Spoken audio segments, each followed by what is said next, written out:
अरविंद केजरीवाल ने दिल्ली सचिवालय में हस्तशिल्प के क्षेत्र में उत्कृष्ट कार्य करने वाले 16 कलाकारों को स्टेट अवार्ड और स्टेट मेरिट अवार्ड 2020 और 21 देकर सम्मानित किया। इस दौरान मुख्यमंत्री केजरीवाल ने कहा कि देश में बेरोजगारी बहुत बढ़ गई है। ऐसे में बड़े स्तर पर रोजगार के अवसर पैदा करने में हस्तशिल्प कला बहुत बड़ी भूमिका निभा सकती है। देखिए रिपोर्ट।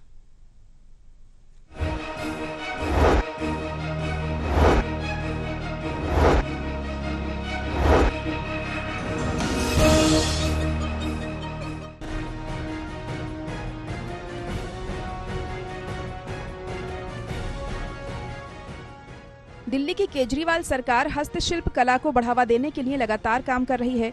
हस्तशिल्प कला को बढ़ावा देने के लिए केजरीवाल सरकार शिल्पकारों को अक्सर सम्मानित भी करती रही है। इसी के तहत दिल्ली सचिवालय में हस्तशिल्प के क्षेत्र में उत्कृष्ट कार्य करने वाले 16 कलाकारों को स्टेट अवार्ड और स्टेट मेरिट अवार्ड 2020 और 2021 देकर सम्मानित किया गया। कलाकारों को सम्मानित करते हुए सीएम अरविंद केजरीवाल ने हस्तशिल्प कला का रोजगार देने में अहम योगदान बताया। सीएम ने कहा कि रोजगार के अवसर पैदा करने में हस्तशिल्प कला बहुत बड़ी भूमिका निभा सकती है। इसके लिए जरूरी है कि सरकार भी हस्तशिल्प कलाकारों को प्रोत्साहित करे। अभी बाहर सबके हम वो भी देख रहे थे, प्रोडक्ट्स देख रहे थे, सबकी कला देख रहे थे। एक काउंटर पे मैं गया और इतनी खूबसूरत चीज़ें बनाई हुई हैं सभी कलाकारों ने। और मुख्यमंत्री होने के नाते सबसे ज़्यादा 24 घंटे में मैं यही सोचता रहता हूं कि लोगों को ज़्यादा से ज़्यादा रोज़गार के अवसर कैसे मुहैया कराए जा सकें, चाहे वो नौकरी हो, चाहे वो स्वरोजगार हो।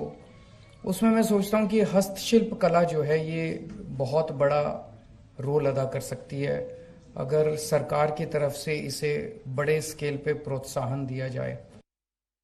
सीएम अरविंद केजरीवाल ने अवार्ड देते समय हस्तशिल्प कलाकारों से वादा भी किया है। सीएम ने कहा कि दिल्ली में हस्तशिल्प पर काम कर रहे हजारों शिल्पकारों को एक मंच पर लाने के लिए प्लान बनाकर काम किया जाएगा।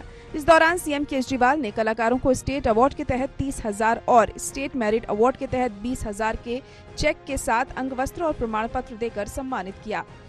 दिल्ली सरकार द्वारा कलाकारों को स्टेट और स्टेट मेरिट अवार्ड हर साल दिए जाते हैं। सीएम अरविंद केजरीवाल का कहना है कि अवार्ड के साथ साथ कलाकारों से संवाद भी बेहद जरूरी है। कलाकारों के साथ ये भी चर्चा होनी चाहिए वे अपनी कला को बड़े स्तर पर कैसे ले जा सकते हैं। अगर हम ठीक से आर्थिक मदद मुहैया करा सकें तो कलाकार अपनी कला को कई गुना बढ़ा सकते हैं। तो एक तरफ हम अगर फाइनेंसेस मुहैया करा सकें और दूसरी तरफ अगर बड़े स्केल के ऊपर स्किल ट्रेनिंग अगर कर सकें तो ज़्यादा बहुत बड़े स्तर पे इसमें हम रोज़गार मुहैया करा सकते हैं। मैं समझता हूँ मैं इंडस्ट्री मिनिस्टर सौरभ जी को पॉलिसी में लेते हैं सर। हाँ, स्टार्टअप पॉलिसी में भी ले सकते हैं। एक मीटिंग कर सकते हैं। अभी जैसे मनीष जी ने बताया दिल्ली में 20,000 हस्तशिल्प कलाकार हैं। ये 20,000 तो वो हैं जो हमारी नज़र में हैं। मैं समझता हूँ बहुत सारे ऐसे युवा मिलेंगे जो कुछ ना कुछ क्रिएटिव काम कर रहे हैं अपने अपने स्तर पे। कोई पेंटिंग बना रहा है, कोई कुछ कर रहा है, कोई कुछ कर रहा है।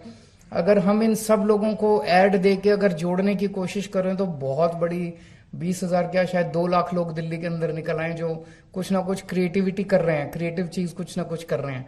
इन सब लोगों की क्रिएटिविटी को ही उनका रोजगार अगर बना दिया जाए तो उनको रोजगार भी मिलेगा और उनकी क्रिएटिविटी को बढ़ावा भी मिलेगा। गौरतलब है कि दिल्ली सरकार हस्तशिल्प को बढ़ावा देने के उद्देश्य से शिल्पकारों को हर साल अवार्ड देकर सम्मानित करती है। सरकार द्वारा स्टेट अवार्ड और स्टेट मेरिट अवार्ड दिया जाता है।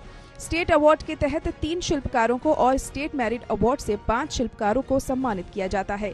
स्टेट अवार्ड के तहत शिल्पकार को 30,000 रुपए अंगवस्त्र और प्रमाण पत्र दिया गया, जबकि स्टेट मेरिट अवार्ड के तहत प्रत्येक को 20,000 रुपए अंगवस्त्र और प्रमाण पत्र दिया गया, जिससे कि हस्तशिल्प कला को बढ़ावा दिया जा सके।